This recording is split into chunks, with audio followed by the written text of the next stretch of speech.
তোমাকে এত বড় বড় কথা বলার অধিকার কে দিয়েছে? লজ্জা করে না তোমার? অন্যের বাড়িতে আশ্রয় নিয়ে আছো আর এই সমস্ত বাজে বাজে কথা বলছো। অন্যের বাড়ি?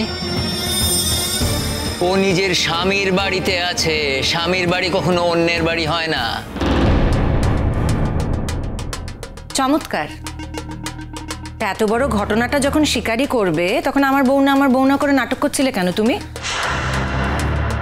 আর তুমি আত্মসম্মান বোধ বলে তো তোমার কিচ্ছু নেই।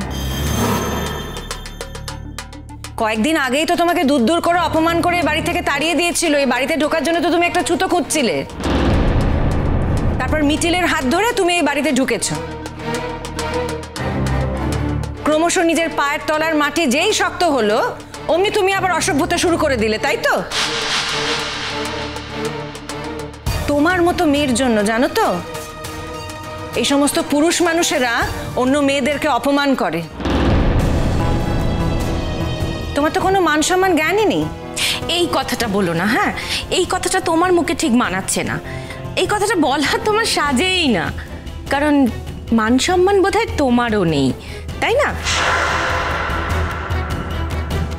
যদি থাকতো তাহলে পরপুরুষের হাত ধরে, বয়ফ্রেন্ডের হাত ধরে এ বাড়িতে ঢুকতে না, তাই না? কথা বলতে বলতে তুমি ভুলে গেছো যে তুমি আমার ছেলেমেয়ের সামনে দাঁড়িয়ে কথাগুলো বলছো। বাবা, তুমি কাজটা করছো তাতে কোনো অসুবিধা নেই, আর আমি কথাটা বললেই দোষ।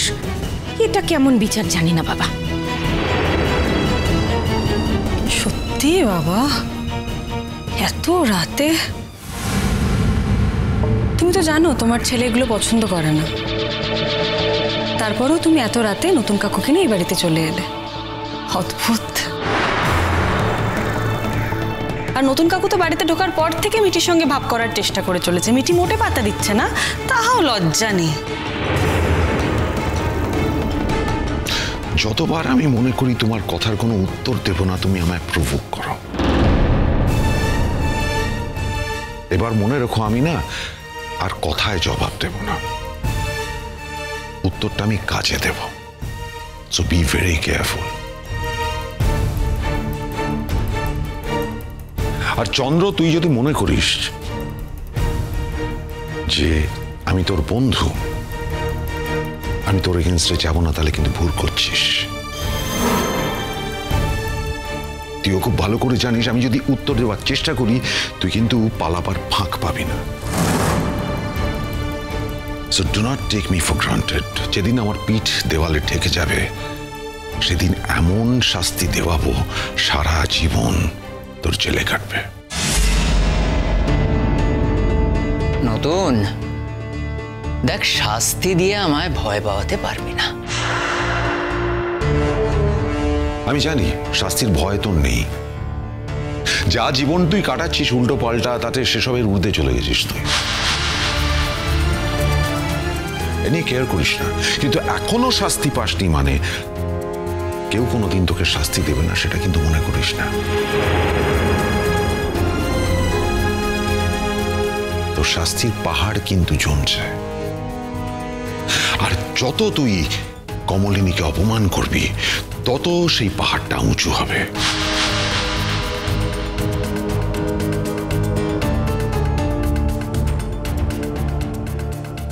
মিঠিমা, আমি তোকে তোর মায়ের খবরটা দিতে এসেছিলাম। It's a proud moment. 5 lakh টাকাটা বড় কথা নয়, ফার্স্ট প্রাইজ পাওয়াটা সারা ভারতবর্ষে বাংলা থেকে একমাত্র মানুষ যে অ্যাওয়ার্ড পেয়েছে। তোর আনন্দ হচ্ছে না? হ্যাঁ, তুই গর্ববোধ করছিস না তোর মায়ের জন্য? বল। ও মিঠিমা, মাকে মন খুলে বল না তুই কি চাস। সবাই মিলে একদিন কোথাও বেড়াতে যাবি? হ্যাঁ, বাড়িতে তো সুখ একেবারে উঠলে পড়ছে, এখন বেড়াতে যাওয়ার সময়। কোন কাজটা বাদ যাচ্ছে মা মিঠির এই ঘটনার জন্যে? ওকেও তো স্বাভাবিক জীবনে ফিরতে হবে। শোক আঁকড়ে ধরে বসে থাকলে তো চলবে না। বেড়াতে গেলে তো ওর মনটাও একটু ভালো থাকবে। আই মিঠি, ও মিঠি, আমাকে বল না তোর কি লাগবে। সারা রাস্তা কত কি ভাবতে ভাবতে এসেছি জানিস, তোকে বলবো এটা দেবো ওটা দেবো সেটা দেবো, কিন্তু না সেসব আমি বলছি না। আগে তুই আমাকে বল, নিজের থেকে বল তোর কি লাগবে। সবাইকে দেবো, ভাইয়াদাকে দেবো, মিটিল দিকে দেবো, আমার দিদি ভাইকে দেবো। সবাইয়ের নাম করা হলো, নতুনের নাম করলে না তো?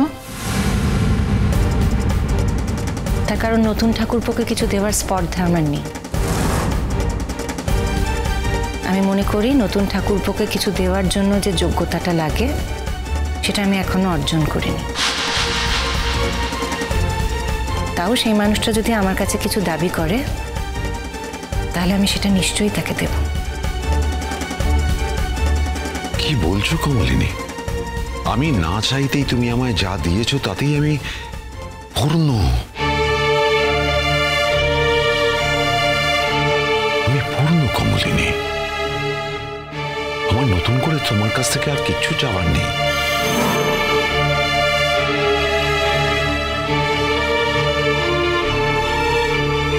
আই মিঠি, তুই নিশ্চয় তো নতুন কাকুর মতো এসব কথা বলবি না? কি রে?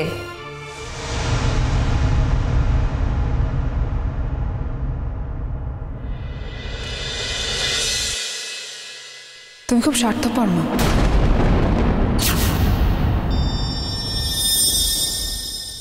বলে প্রত্যেক মুহূর্তে আমি একটা গভীর শোকের সাথে লড়াই করছি, আর ঠিক সেই সময় তুমি নাচতে নাচতে অ্যাওয়ার্ড আনতে চলে গেলে।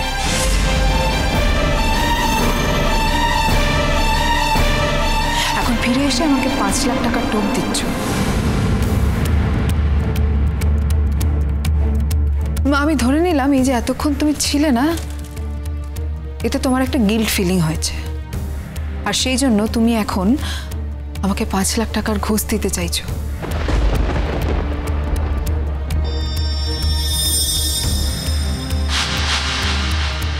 দিও না, তার থেকে তুমি আমার কষ্টটাকে কোনো পাত্তাই দিও না। That's better. মিঠি, ভুল বললাম কিছু? মিঠি, মিঠি, মায়ের সঙ্গে এইভাবে কথা বলিস না মা। তোর মায়ের জীবনে আজকে একটা বিশেষ দিন। আমার জীবনের তো নয়। তাই বলে তুই মাকে এইভাবে? মিঠি, আমার কাছে আয় মা, এদিকে আয়। বলো নতুন কাকু, কি বলবে তুমি আমাকে বলো। মিঠি মা, তুই তো সবসময় চেয়েছিস তোর মায়ের একটা আলাদা পরিচয় হোক।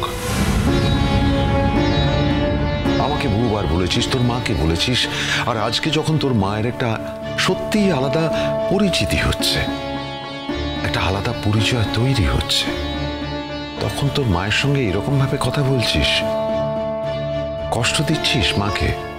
হ্যাঁ, তোমাকে একটা কথা বলি নতুন কাকু। হ্যাঁ বল। সব সময় না তুমি আমাদের মা মেয়ের কথার মধ্যে ঢুকে পড়ো।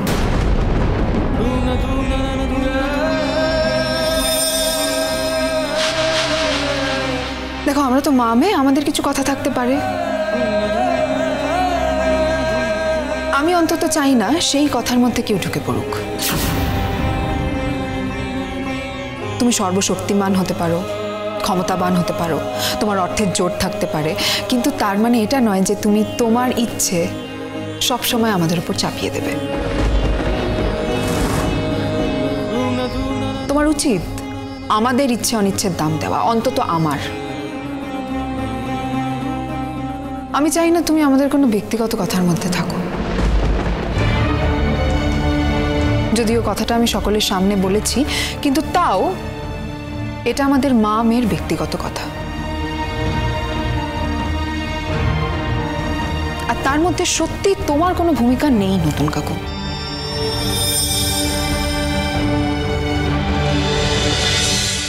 চিরসখা হে